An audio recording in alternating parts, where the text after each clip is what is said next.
First of all, Christians, when will you place the mirror on your representation of Christianity?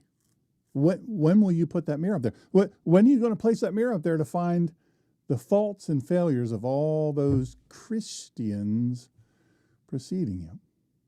That pushback isn't proof you're faithful.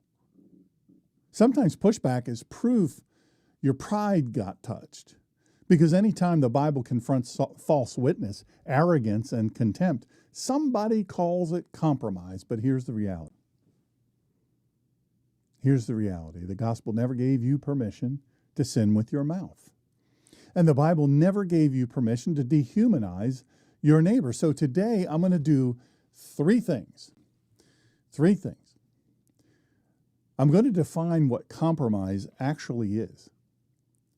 I'm going to prove what obedience actually is. And I'm going to hand you an actionable framework so you can answer objections without getting pulled into rage, sarcasm, or cowardice. By the way, also, remember the question, is putting on the armor a daily ritual you say or a daily life you live? Now, remember several episodes ago, the last series, I talked about that. And I got some interesting answers on that. And then I had a conversation with Miss Lynette, who I adore, of course, because she's my sis, about what does that mean and what exactly was I getting at. So I'd encourage you to go back and listen to that. But that's a question I think is important because it really ties in to what we're doing today is putting on the armor a daily ritual you say or a daily life you live?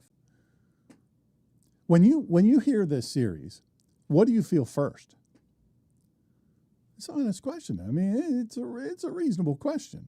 When you hear this series about Jews, Catholics, and Mary, and Christian mistreatment of Jews, Catholics, and Mary, when you hear this series, what do you feel first?